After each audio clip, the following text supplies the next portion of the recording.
పైన ఉందా?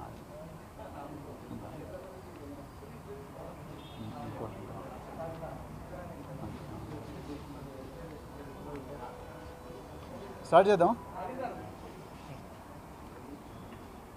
మీడియా మిత్రులందరికీ కూడా నమస్కారం. మీ ద్వారా తెలంగాణ ప్రజలందరికీ కూడా హృదయపూర్వక నమస్కారం. మిత్రులారా, ఈరోజు ఒక చాలా ముఖ్యమైన సమస్య, దాని గురించి ఈరోజు తెలంగాణ ప్రజలకు కొన్ని కఠోరమైన వాస్తవాలు తెలంగాణ భవన్ వేదికగా చెప్తున్నాం. మిత్రులారా, కేసీఆర్ గారు తెలంగాణ తొలి ముఖ్యమంత్రిగా ఉన్నప్పుడు 10 సంవత్సరాల పాలనలో వారు ప్రతి క్షణం కూడా పేదవాళ్ళ చేతిలో ఏ విధంగా సంపద పెట్టాలి, వాళ్ళ కాళ్ళ మీదనే వాళ్ళు ఏ విధంగా నిలబడేటట్టు చేయాలి, అదేవిధంగా వాళ్ళకి ఎన్ని రకాల ఉపాధి అవకాశాలు కల్పించాలి, వీటి మీదనే వారు నిరంతరం ఆలోచించింది. అది దళిత బంధు స్కీమ్ అయితేనేమి, బీసీ బంద్ అయితేనేమి, మైనారిటీ బంద్ అయితేనేమి, గిరిజన బంద్ అయితేనేమి, ఇంకా రకరకాల స్కీమ్లు. ఈ స్కీమ్ల ద్వారా పేదోళ్ళ చేతికి సంపద రావాలి, వాళ్ళు ధనవంతులు కావాలని కేసీఆర్ గారు అనుకున్నారు. కానీ రేవంత్ రెడ్డి గారు ధనవంతులను మరింత ధనవంతులు చేసే స్కామ్ ఒకటి మొదలుపెట్టిండు. అట్లా 100 స్కాములు చేస్తున్నాడు. ఈరోజు తెలంగాణ ప్రజలకు నేను ఈ కోడిగుడ్ల కుంభకోణం గురించి చెప్పాలనుకుంటున్నా. రేవంత్ రెడ్డి చాలా జాగ్రత్తగా ప్లాన్ చేసి తెలంగాణ ప్రజల కళ్ళు కప్పి ఎన్నైతే కుంభకోణాలు చేస్తున్నాడో ఆ కుంభకోణాల్లో పేద బిడ్డల పొట్టగొట్టి కనీసం అంటే 20,000 మంది చిరు వ్యాపారులందరూ కూడా వాళ్ళు రోడ్ల మీద పడి ఏడుస్తూ ఉంటే, ఇలా పెద్ద పెద్ద బడా వ్యాపారస్తులు, వాళ్ళ అధికార పార్టీకి చెందిన బడా నాయకులు వాళ్ళకే కాంట్రాక్ట్లు వచ్చేటట్టుగా జీవో నెంబర్ 17 తీసుకొచ్చిండు. దాని గురించి ఈరోజు తెలంగాణ ప్రజలకు వివరించాలని అనుకుంటున్నా. కాంగ్రెస్ పార్టీ అంటేనే కుంభకోణాల పార్టీ, కాంగ్రెస్ పార్టీ అంటేనే కమిషన్ల పార్టీ, కాంగ్రెస్ పార్టీ అంటేనే అక్రమ కేసులు పెట్టే పార్టీ, కాంగ్రెస్ పార్టీ అంటేనే ప్రశ్నించే వాళ్ళందరినీ జైలుకు పంపించే పార్టీ. ఇది కాంగ్రెస్ పార్టీ నైజం. ఇలా తెలంగాణ ప్రభుత్వం రేవంత్ రెడ్డి హయాంలో గురుకుల పాఠశాలల్లో ఇప్పటివే 103 మంది పిల్లలు చనిపోయారు. ఈ గురుకుల పాఠశాలల్లో ఎన్నో విషాహార సంఘటనలు జరుగుతూనే ఉన్నాయి. అది కరెక్ట్ చేయడం చేతగాక ఇంకొక కొత్త కుట్ర గురుకుల పాఠశాలను మాత్రమే కాదు, మొత్తం ప్రభుత్వ పాఠశాలలు, అంగన్వాడీలు, కేజీబీవీలు అన్ని పాఠశాలలను నిర్వీర్యం చేసి ఆ పాఠశాలల్లో ఉండే సంపద అంతా కూడా కేవలం వాళ్ళ పార్టీ బడా నాయకులకు దోచిపెట్టడానికే జీవో 17 తీసుకొచ్చిండు. నేను కొన్ని ఉదాహరణలు మీకు చెప్తాను. అందులో ప్రధానమైన ఉదాహరణ కోడిగుడ్ల కుంభకోణం. దాదాపుగా 600 కోట్ల కుంభకోణం ఇది. 1 కాదు 2 కాదు 600 కోట్లు జీవో నెంబర్ 17 ద్వారా. ఇక వివరాల్లోకి పోతే కేసీఆర్ గారి హయాంలో ప్రతి స్కూలు, మండలానికి ఒక 6 నుంచి 10 స్కూల్స్ ఉంటాయి. ప్రతి స్కూలుకు కూడా కాంట్రాక్ట్లు ఉండేవాళ్ళు. అంటే స్కూలుకు బియ్యము, పప్పులు సివిల్ సప్లైస్ డిపార్ట్మెంట్ రేషన్ షాపుల ద్వారా, గోడౌన్ల ద్వారా సప్లై చేస్తే, నూనె కానీ, పాలు కానీ, కూరగాయలు కానీ, చికెన్ కానీ, మటన్ కానీ, మరి ముఖ్యంగా కోడిగుడ్లు కానీ, అదేవిధంగా మిగతా చక్కెర కానీ, పసుపు కానీ, కారం కానీ, ఇవన్నీ కూడా రకరకాల చిరు కాంట్రాక్టులు సప్లై చేసేవాళ్ళు. అంటే ఒక స్కూలుకు ఆధారంగా కనీసం అంటే 10 మంది చిరు కాంట్రాక్టర్లు బతికేవాళ్ళు. రెక్కాడితే డొక్కాడ నుంచి కుటుంబాల నుంచి వచ్చిన వాళ్ళు, అదేవిధంగా పేదరికంతో మగ్గుతున్న వాళ్ళు, ఉద్యోగాలు రాక నిరుద్యోగులుగా బతికిన వాళ్ళు, వాళ్ళందరూ కూడా ఈ స్కూళ్ళల్లో చిన్న చిన్న చిరు వ్యాపారాలు చేసి వాళ్ళు కనీసం అంటే సంవత్సరానికి 1,00,000 రూపాయలు సంపాదించుకునేవాళ్ళు. కానీ ఈరోజు రేవంత్ రెడ్డి పాలనలో ఆ పరిస్థితి లేదు. వీళ్ళందరూ కూడా రోడ్ల మీద పడ్డారు. తెలంగాణలో 20,000 మంది కాంట్రాక్టర్ల పొట్టగొట్టిండు రేవంత్ రెడ్డి. వాళ్ళంతా చిరు వ్యాపారులు, వాళ్ళు బడబడ మెగా కృష్ణారెడ్డి, సీఎం రమేష్, పొగ్గులేటి శ్రీనివాసరెడ్డి లాంటి కాంట్రాక్టర్లు కారు. చాలా చిన్నవాళ్ళు. వీళ్ళందరూ కూడా ఇప్పుడు తెలంగాణ భవన్ ఇలా పేద ప్రజలందరికీ కూడా తెలంగాణ భవన్ ఒక జనతా గ్యారేజీగా మారిన ఈ పరిస్థితుల లోపల బాధలున్న ప్రతి ఒక్కరు కూడా తెలంగాణ భవన్కి వస్తున్నారు. ఇలా వీళ్ళ పొట్టగొట్టిండ్రు, వీళ్ళ రోడ్డు మీద పడ్డారు కాబట్టి వీళ్ళ తెలంగాణ భవన్కి వచ్చిండ్రు.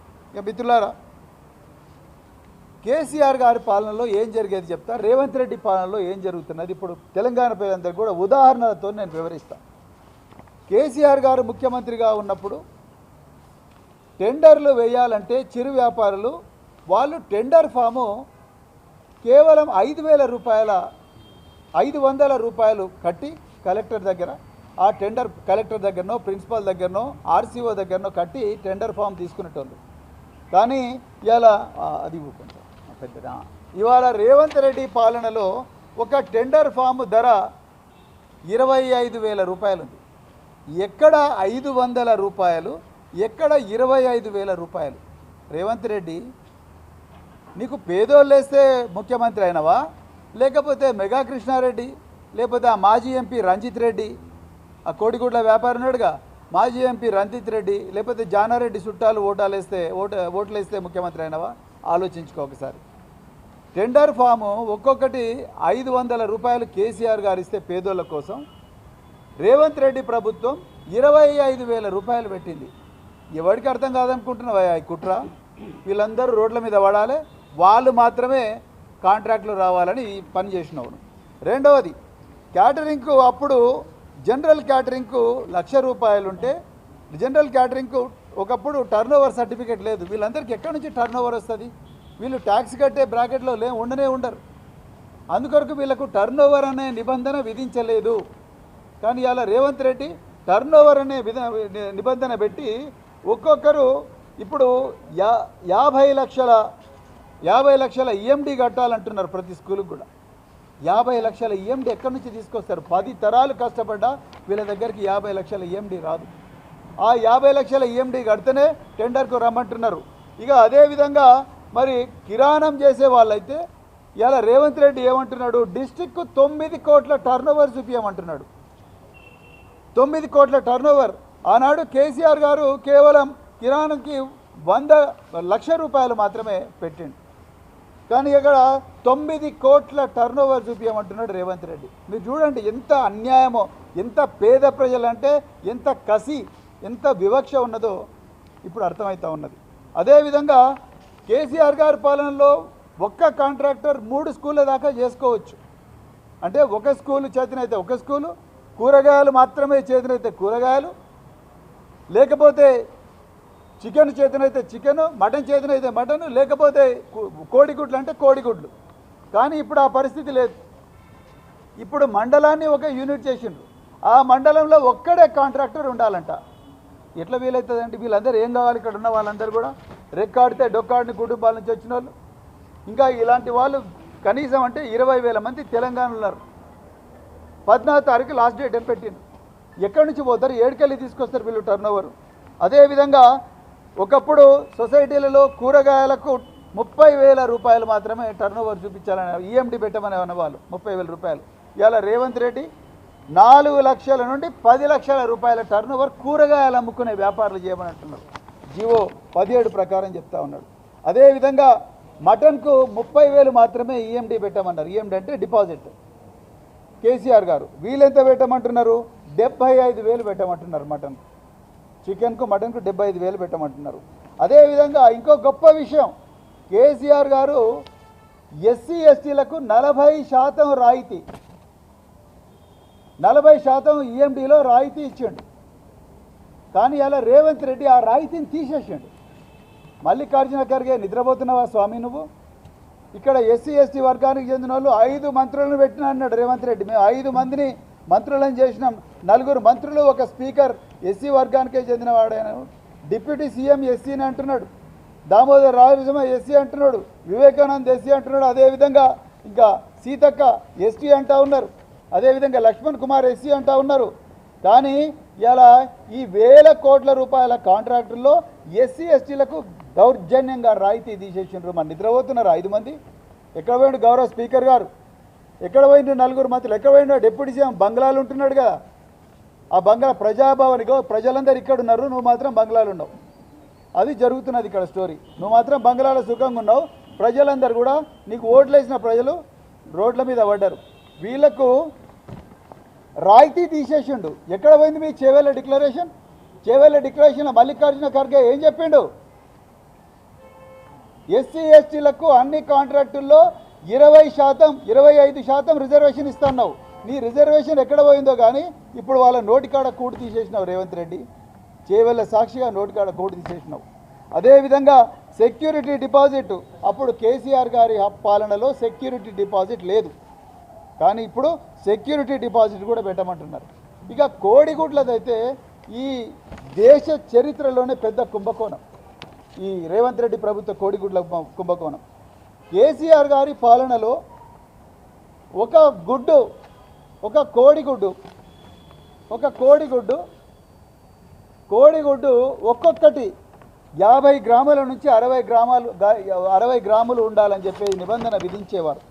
అదేవిధంగా ఈ కోడిగుడ్డు రేటు మార్కెట్ రేటుకు 30 పైసలు ఎక్కువ ఇచ్చేవాళ్ళు. మార్కెట్లో 5 రూపాయలు ఉంటే ఒక గుడ్డు 5 రూపాయల 30 పైసలు, లేకపోతే 40 పైసలు.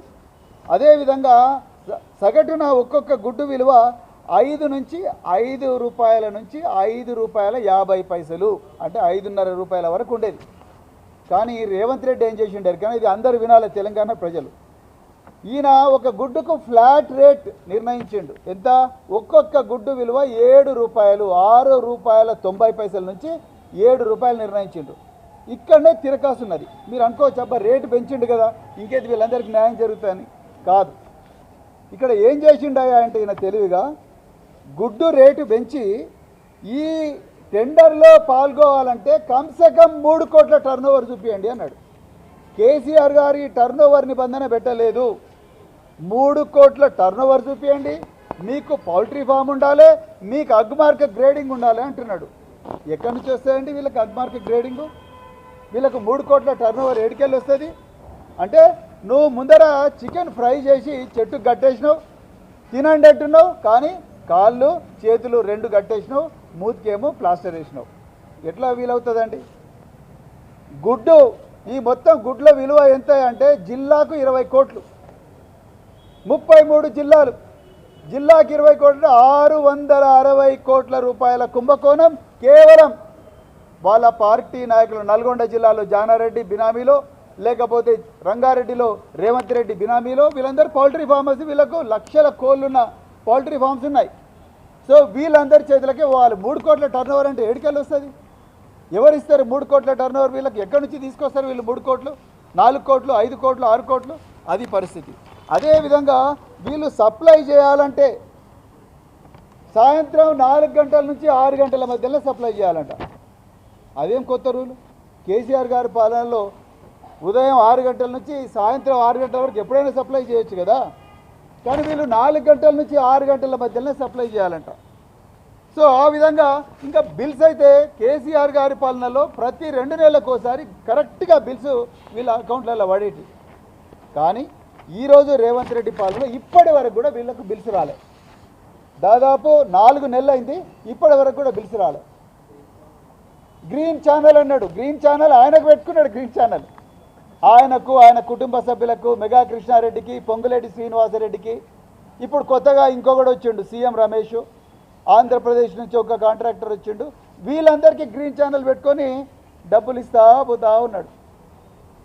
వీళ్ళ నోట్లో మాత్రం మట్టి కొట్టిండు రేవంత్ రెడ్డి. ఇలా ఒక గుడ్డు విలువ 7 రూపాయలు నిర్ణయిస్తే నువ్వు డైట్ ఛార్జీలు 40 రూపాయలకు పెంచినావు. 40 రూపాయల 7 రూపాయలు గుడ్డుకే పోతే 33 రూపాయల వాళ్ళ పిల్లలు ఏం తింటారు? ఎప్పుడైనా ఆలోచించినావా? అది కూడా పోనీ 7 రూపాయలు ఇచ్చినావు. 7 రూపాయలు ఇచ్చినప్పుడు పేదోళ్ళకి ఇవ్వాలిగా ఆపర్చునిటీ. పేదోళ్ళకి ఇవ్వకుండా జీవో 17 తీసుకొచ్చి మొత్తం కూడా బడా వ్యాపారస్తులు వచ్చేటట్టుగానే ఇలా ప్లాన్ చేసిండు రేవంత్ రెడ్డి. అదేవిధంగా మరి అసిస్టెంట్ కేర్టేకర్లు తీసేసిండు. అసిస్టెంట్ కేర్టేకర్లు ఉంటే ఈ కాంట్రాక్టర్లు ఎలాంటి కార్యక్రమాలు చేస్తున్నారు, ఎలాంటి క్వాలిటీ విషయాలు తీసుకొస్తా ఉన్నారు, ఎలాంటి క్వాలిటీ వస్తువులు తీసుకొస్తా ఉన్నారు. చెడిపోయిన వస్తువులు ఉంటే వెనక్కి పంపించడానికి పర్యవేక్షించడానికి అసిస్టెంట్ కేర్ టేకర్ ఉండేవాడు. ఆ అసిస్టెంట్ కేర్ టేకర్లో 300 మంది అసిస్టెంట్ కేర్ టేకర్లు సోషల్ వెల్ఫేర్లో తీసేసింది. ఇవాళ ఈ జీవో 17 ఒక్క రోజన్నా మీ అందరితో మాట్లాడిండనయ్యా? మీ జీవో తీసుకొచ్చినప్పుడు ఒక్క రోజు కూడా మాట్లాడలేదు. మీతో మాట్లాడిండా రేవంత్ రెడ్డి? పోనీ సెక్రటరీలు ఎవరైనా మాట్లాడిండ్రా? మినిస్టర్లు ఎవరైనా మాట్లాడిండ్రా? ఎవ్వరూ మాట్లాడలేదు. కాంట్రాక్టర్లు 20,000 మంది కాంట్రాక్టర్లు వాళ్ళతో మాట్లాడలేదు. అదేవిధంగా విద్యార్థులతో మాట్లాడలేదు, విద్యార్థుల తల్లిదండ్రులతో మాట్లాడలేదు. రాత్రికి రాత్రి బడా బడా కాంట్రాక్టర్లు, పౌల్ట్రీ ఫార్మర్స్, పెద్ద పెద్ద వ్యాపారస్తులు ఎవరైతే ఉంటారో వాళ్ళందరినీ హోటళ్ళకు పిలిపించి అక్కడ టెండర్ స్పెసిఫికేషన్స్ తయారు చేసుకున్నారు. పేదోళ్ళు రాకుండా చూసిండ్రు. ఇంకొక ఘోరమైన విషయం, నేను బ్యూరోక్రసీలో పనిచేసిన ఒక ఆఫీసర్గా సిగ్గుతో తల వంచుకోవాల్సిన పరిస్థితి ఏంటంటే, కొన్ని జిల్లాల్లో కలెక్టర్లు నాకెంత కమిషన్ ఇస్తావని చెప్పి పెద్ద పెద్ద వ్యాపారస్తులను అడుగుతూ ఉన్నారు, పేదోళ్ళను కూడా అడుగుతూ ఉన్నారు. కలెక్టర్లు, అడిషనల్ కలెక్టర్లు మాకు నీకు ఇంత కాంట్రాక్ట్ వస్తుంది కదా, నీకు 5 కోట్ల కాంట్రాక్ట్ వస్తుంది కదా, ఇవాళ మాకెంత కమిషన్ ఇస్తావని అడుగుతున్నారని చాలామంది కాంట్రాక్టర్లు మాతో చెప్తా ఉన్నారు. నేను ముఖ్యమంత్రి గారిని అడుగుతున్నా, ముఖ్యమంత్రి గారు మీరు ఇదేనా నేర్పిస్తున్నది మీ జిల్లా పాలనా అధికారులకు, మీ జిల్లా అడిషనల్ కలెక్టర్లకు ఇదేనా నేర్పిస్తున్నది? కేసీఆర్ గారి హయాంలో ఒక్కొక్కరు గజగజ వనుక్కుంటా పనిచేసిండ్రు కదా, ఇదేనా మీరు నేర్పిస్తున్నది? ఇంత ఘోరమైన కరప్షన్ ఉంటే ఎట్లా? అదనపు కలెక్టర్లు, జాయింట్ కలెక్టర్లు ఒక్కొక్కరు మాకు ఇంత కాంట్రాక్ట్ వచ్చిందిగా తీసుకో, ఇలా పేదలను ఎట్లాగో రాణిస్తలేరు. అతి కష్టం మీద ఎవరైనా టెండర్కు క్వాలిఫై అయితే ఆ క్వాలిఫై అయిన వాళ్ళని కూడా నువ్వు నిజంగా క్వాలిఫై అయినావు, నీకు వస్తుంది టెండర్ అని చెప్పడానికి లేదు. లాటరీ తీస్తారంట, వైన్ షాప్ టెండర్లు తీసినట్టు లాటరీ తీస్తారంట. ఎక్కడ పోతారండి వీళ్ళు? ఏ విధంగా 4 కోట్ల 5 కోట్ల టర్నోవర్ తీసుకొస్తారు?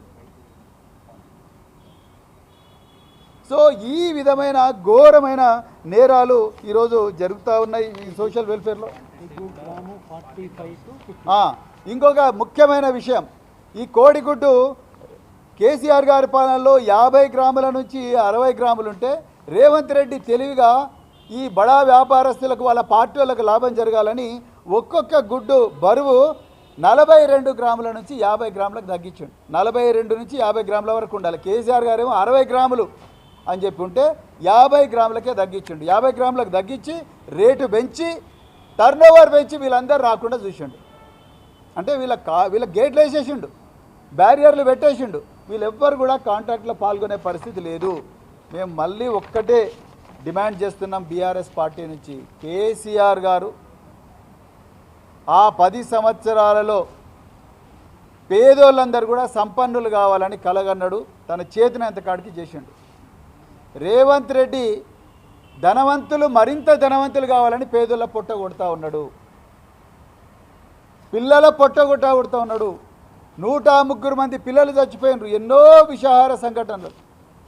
తల్లిదండ్రులను స్కూళ్ళకి రాణిస్తలేదు. ఈ ఘోరాలు, ఈ నేరాలు, ఈ దొంగతనాలన్నీ తెలుస్తాయని అధికారులేమో ఏసీ రూమ్లలో కూర్చొని బడా కాంట్రాక్టర్లతో మిలాఖతై వాళ్ళ దగ్గర నుంచి కమిషన్లు తీసుకుంటా వీళ్ళందరినీ కూడా ఎవరిని రానివ్వడం లేదు. ఇది కోడిగుడ్ల కుంభకోణం ఒకటే కాదు, కూరగాయల కుంభకోణం నడుస్తూ ఉన్నది. రేపు మటన్ చికెన్ కుంభకోణం కూడా కాబోతున్నది. అదేవిధంగా కిరాణా సరుకుల కుంభకోణం కూడా కాబోతున్నది. ఈ కుంభకోణ ప్రభుత్వాన్ని గద్దెదించాలని చెప్పి తెలంగాణ ప్రజలను మేము రిక్వెస్ట్ చేస్తూ ఉన్నాం. మేము తప్పకుండా అన్ని జిల్లా కలెక్టరేట్ల దగ్గర కూడా తప్పకుండా ధర్నాలు జరుపుతాం. ఈ జీవో నెంబర్ 17ను అర్జెంటుగా రద్దు చేసుకోవాల్సిందే. ఇది పెద్ద పెద్ద కాంట్రాక్టర్లు, పెద్ద పెద్ద పౌల్ట్రీ ఫార్మర్స్ ఎవరైతే ఉన్నారో, ఈ పౌల్ట్రీ ఫార్మర్స్ లేకపోతే పెద్ద పెద్ద బడా వ్యాపారస్తులు, కాంగ్రెస్ బడా నాయకుల బినామీలు ఎవరైతే ఉన్నారో వాళ్ళందరికీ లాభం కలిగించే జీవో 17 ఏదైతే ఉందో దాన్ని అర్జెంటుగా రద్దు చేసుకోవాలి. లేకపోతే మాత్రం స్కూళ్ళల్లో సరుకులు పోవు, విద్యార్థులు ఇబ్బంది పడతారు. రేపొద్దున పాలన అస్తవ్యస్తమవుతుంది. రేవంత్ రెడ్డి దయచేసి గుర్తుపెట్టుకో. మేము న్యాయ వ్యవస్థ దగ్గర కూడా పోతాం. మేము న్యాయ వ్యవస్థను కూడా చేతులు జోడించి కోరుకుంటున్నాం. దయచేసి మీరు పేదల పక్షం ఉండండి. వీళ్ళకు వాళ్ళు టెండర్ ఫామ్లు, గైడ్లైన్స్ అన్నీ కూడా ఇంగ్లీష్లో పెట్టినరు. వీళ్ళకి ఆ ఇంగ్లీషు రాదు. వీళ్ళందరూ కూడా పెద్ద ఎత్తున ఇంగ్లీష్లో పెట్టినరు. ఆన్లైన్ అది ఇది అని చెప్పి పెడతా ఉన్నారు. వాళ్ళకి అవి ఏమీ తెలియవు. 45 పేజీల గైడ్లైన్స్ ఇచ్చిండ్రు. వీళ్ళు ఎవ్వరు కూడా పెద్దగా చదువుకోలేదు. తెలంగాణలో గత ఆంధ్ర పాలకులు ఆనాటి ఉమ్మడి రాష్ట్రంలో తెలంగాణ పూర్తిగా విద్యా వ్యవస్థ నాశనమైంది. వీళ్ళెవ్వరు కూడా చదువుకోలేదు. ఇలాంటి వాళ్ళకు 45 పేజీలు ఇంగ్లీష్లో ఇచ్చి ఇది మీరు చదువుకొని రండి లేకపోతే క్వాలిఫై గారు అని చెప్తే వీళ్ళెవరు చదువుకోలేదు. న్యాయ వ్యవస్థను మళ్ళీ చేతులు జోడించి నేను న్యాయ వ్యవస్థను కోరుతా ఉన్నా, దయచేసి మీరు పేదల పక్షంగా ఉండండి. వీళ్ళకి అన్యాయం జరుగుతూ ఉన్నది. రాజ్యాంగంలో ఆర్టికల్ 14 అందరికీ సమానత్వ హక్కు ఇచ్చింది. పేదోళ్ళకు ఒక న్యాయం, కోళ్ళ ఫామ్లు ఉన్న బడా బడా వ్యాపారస్తులకు ఇంకొక న్యాయం కాదు.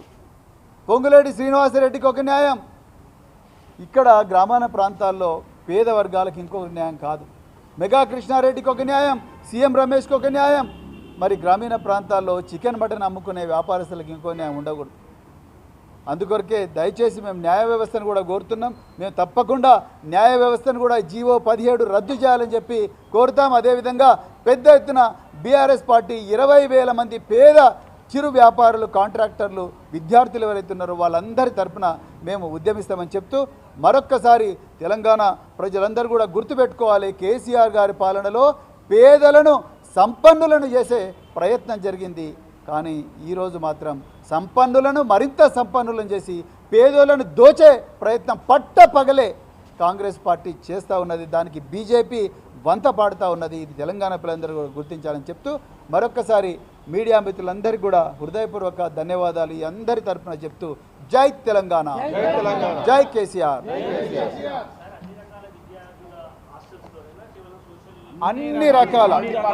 అన్ని డిపార్ట్మెంట్స్లో వేల కోట్ల రూపాయల కాంట్రాక్టులు కేవలం కొందరు కాంట్రాక్టర్లకు మాత్రమే ఇచ్చే ప్రయత్నం జరుగుతూ ఉన్నది. ఇదే మేము ఖండిస్తున్నాం. అప్పుడు అట్లా జరగలేదు. ప్రతి స్కూల్లో బేస్ మీద కనీసం అంటే 10 నుంచి 20 మంది కాంట్రాక్టర్లు బతికేవాళ్ళు, వాళ్ళందరూ కూడా ఇలా రోడ్డు మీద పడ్డారు. ఇలా వాళ్ళు ఈ పెద్ద పెద్ద కాంట్రాక్టర్లు ఎవరు కూడా ప్రిన్సిపల్ల మాట వినరు. ఈ పెద్ద పెద్ద కాంట్రాక్టర్లు ఎవరు కూడా ఆర్సీఓల మాట వినరు. వాళ్ళనే భయపెట్టిస్తారు. ఎందుకంటే వాళ్ళ వెనక ముఖ్యమంత్రి ఉన్నాడు. వాళ్ళ వెనక ఒక జానారెడ్డో లేకపోతే జైవీర్ రెడ్డో ఇంకెవరో ఉంటారు, లేకపోతే ఒక రంజిత్ రెడ్డి, ఎక్స్ఎంపీ రంజిత్ రెడ్డో వాళ్ళు ఉంటారు. వాళ్ళను ప్రిన్సిపల్ ఎక్కడి నుంచి అడుగుతారు? వాళ్ళకు మోహం ఉండదు, వస్తారు వేసిపోతారు అంతే. క్వాలిటీ బాగాలేదంటే ఎవరు అడుగుతారు? చిరు వ్యాపారస్తులు అయితే వాళ్ళు అదే ఊర్లో ఉంటారు, వాళ్ళని అడుగుతారు. మంచి అయినా చెడైనా ఈ వ్యాపారస్తులు పోయి స్కూళ్ళతోని మాట్లాడి ఏదో ఒకటి సమస్యను సాల్వ్ చేస్తారు. ఇలా కొన్ని చోట్ల క్యాప్సికమ్ తీసుకురమ్మంటున్నారు, కొన్ని గ్రామాల్లో క్యాప్సికమ్ దొరకదు. క్యాప్సికమ్ దొరకకపోతే మీరు ఏమని చేయండి, హైదరాబాద్ పోయి క్యాప్సికమ్ కొనుక్కొచ్చి ఆదిలాబాద్లో పెట్టమని అంటున్నారు. మేము పెట్టలేమంటే ప్రిన్సిపల్ నువ్వే ఆదిలాబాద్ పోయి నువ్వు హైదరాబాద్ పోయి క్యాప్సికమ్ తీసుకురమ్మని అంటున్నారు. అది పరిస్థితి. 5 రూపాయలు గుడ్డు ఇప్పుడు 6 రూపాయల 75 పైసలు ఇచ్చారు సార్. 6 రూపాయల 75 పైసలు ఇచ్చిండ్రు. ఇవాళ నిజంగా నీకు ఏమాత్రం నిజాయితున్నా పెద్ద పెద్ద కాంట్రాక్టర్లను కూడా ఈ 4.5 రూపాయలకే గుడ్డు సప్లై చేయమని అడగాలి. కానీ అట్లా చేస్తలేరు. వాళ్ళకంటే వీళ్ళకంటే వాళ్ళు ఇంకా తక్కువ ధరకు సప్లై చేయాలి. కేవలం కమిషన్ల కోసమే రేటు పెంచిండ్రు. మాకు సమాచారం వస్తుంది కొన్ని జిల్లాల్లో కొంతమంది అదనపు కలెక్టర్లు, కొంతమంది కలెక్టర్లు బరి తెగించి కాంట్రాక్టర్ల దగ్గర డబ్బులు గుంజుతున్నారు. మాకు పర్సెంటేజ్ ఇవ్వండి, మీకు కోట్ల రూపాయల కాంట్రాక్ట్ ఇవ్వండి, మా పర్సెంటేజ్ ఎంత అని అడుగుతున్నారని చాలా క్లియర్గా సమాచారం వస్తున్నది. త్వరలోనే ఆ ఇన్ఫర్మేషన్ వచ్చిన వెంటనే మేము బయట పెడతాం. చీఫ్ సెక్రటరీ కూడా లేఖ రాస్తాం. మేము అదేవిధంగా విజిలెన్స్కు, ఏసీబీకి కూడా లేఖ రాస్తాం. అలాంటి వాళ్ళు ఎవరైతే ఉన్నారో అదంతా మాకు ఇన్ఫర్మేషన్ వస్తుంది. రాబోయే రోజులు ఈ కాంట్రాక్టులన్నీ కూడా ఎవరెవరికి పోయినాయి, ఎట్లా పోయినాయి, ఏ దొడ్డిదారిన పోయినాయి, ఏ విధంగా వీళ్ళ కాళ్ళకు సంఖ్యలేసి చేతులకు బేడీలేసి ఏ విధంగా వీళ్ళ పొట్ట కొట్టిన అదంతా కూడా రాబోయే రోజులు బండారం పట్ట పెడతాం. ఈ కోడిగుడ్ల కుంభకోణంలో రేవంత్ రెడ్డి నువ్వు కొట్టుకోకపోక తప్పదు. తప్పకుండా తెలంగాణ ప్రజలు ఈ కాంగ్రెస్ పాలన నుంచి విముక్తి కోరుకుంటున్నారు. తప్పకుండా మళ్ళీ కేసీఆర్ గారి పాలనే వస్తుందని చెప్పేసి చెప్తూ మరొకసారి అందరికీ కూడా జై తెలంగాణ, జై కేసీఆర్. మీరు ఎవరైనా వీళ్ళతో మాట్లాడాలనుకుంటే మాట్లాడాలి.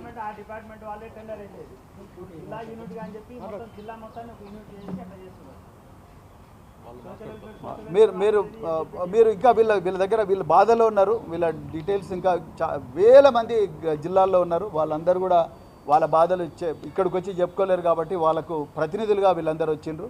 సో రాబోయే మీకు ఇంకా ఏమైనా అదనపు డీటెయిల్స్ కావాలంటే వీళ్ళందరూ కూడా ఇస్తారు. మిత్రులారా, జై తెలంగాణ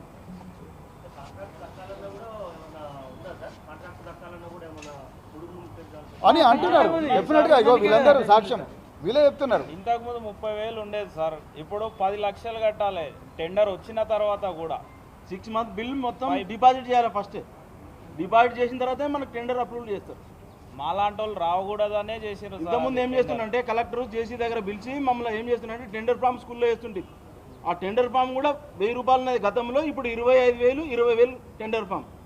ఇప్పుడు ఆ టెండర్ మేము స్కూల్లో టెండర్ ఫామ్ వేస్తుంటే ఆ స్కూల్ ప్రిన్సిపాల్ ఆర్సీఓ వచ్చి కలెక్టరేట్లోనే టెండర్ ఫామ్ తీస్తుండ్రి. ఇప్పుడు ఎవరు పోయేది లేదు, ఆ స్కూల్లో ఫామ్ ఇవ్వాలి, మీరు ఎవరు లేదు, మీకు వచ్చిందంటే మీకు ఫోన్ చేస్తాం అంతే. ఇంకెట్లా వస్తుంది? వాళ్ళకే వస్తుంది సార్. ఒక స్కూల్లో వంట చేసుకున్న రోడ్డు 25 లక్షల టర్న్ ఓవర్ ఎక్కడ చూపిస్తాడు సార్ అకౌంట్లో? కూరగాయల పనులు 25 లక్షల టర్న్ ఓవర్ చూపించాలి. 3 సంవత్సరాలు ఐటీ కడతాడు సార్ వాడు. గది లేకనే పోయి వంట చేస్తున్నాడు సార్ అక్కడ. కూరగాయల పనులు కూడా సార్ మేము మార్కెట్కి వెళ్ళి గది లేక వంట చేసుకుని పిల్లం పిల్లల బతికిస్తున్నాడు వాడు. 25 లక్షల డిపాజిట్ చూపించాలి, ఐటీ చూపించాలంటే ఎక్కడికి వెళ్ళి చూపిస్తాడు, ఏం చేస్తాడు సార్ చెప్పండి. సార్ కూరగాయలు కూడా మేము డైలీ మార్కెట్కి పోయి ఫ్రెష్గా తీసుకొని వస్తాం. అది మేము 1,00,000 2 లక్షలు అంటే ఏదో కానీ డిపాజిట్ చేస్తుండే. ఇంతకుముందు 30,000 ఉంటుండే, ఇప్పుడు ఏకంగా ఒకటేసారి ఫస్ట్ 5% అని ఆ మండలంలో 5 స్కూళ్ళు ఉంటే 5 స్కూళ్ళకు కలిపి 5 లక్షలు కట్టమంటున్నారు. మళ్ళీ వచ్చిన తర్వాత 1/5 వంత అని ఒక 10 నుండి 15 లక్షలు కట్టాలి. అది అట్లా అయితేనే అప్రూవల్ మీకు టెండర్కు రావాల్సిన అని టెండర్ ఫామ్లు కూడా ఇవ్వడం లేదు. టెండర్ అప్లికేషన్ తీసుకోవడానికి వెళ్ళాలంటే కూడా మాకు అవకాశం లేకుండా చేసిండ్రు సార్.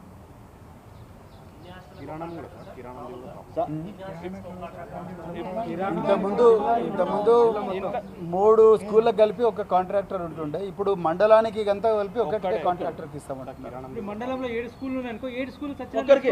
ఇప్పుడు నా కెపాసిటీ ఒకటే ఉందనుకో, ఒకటి తీసుకోనికి లేదు, చేస్తే 7 చేయాలి, లేకుంటే లేదు. ఎక్కడి నుంచి తీసుకొస్తాడండి డబ్బులు? మాకు దీనిపైన డిపెండ్ అయినాం. దీనిపైన సార్ గతంలో ఎస్టీ ఎస్టీలకు రాయితీ ఉండే 40%, ఇప్పుడు లేదు. మాకు అందుబాటులో ఉన్న స్కూళ్ళకు చేసుకుంటుంటాం సార్. ఇంతకుముందు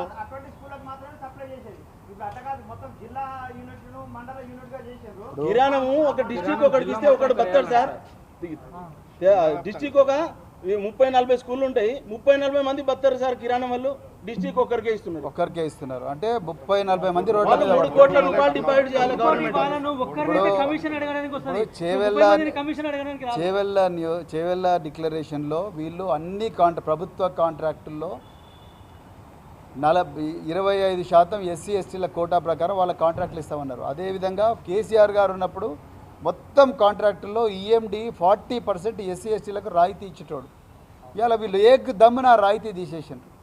వీళ్ళు ఎక్కడ పోవాలి మరి ఎస్సీ ఎస్టీ వాళ్ళు? మరి 5 మంది మినిస్టర్లు ఉన్నారంటే ఏమైంది మరి? వాళ్ళు ఏం చేస్తున్నారు? ఒక్కడ మాట్లాడుతున్నాడా? మొత్తం రాత్రికి రాత్రి 14 తారీఖు డెడ్ లైన్ పెట్టిన వీళ్ళకి అర్థమే కాదు. ఈ 45 పేజీలు, ఒక్క నిమిషం, 45 పేజీల డాక్యుమెంట్ ఎప్పుడు చదవాలి వీళ్ళు?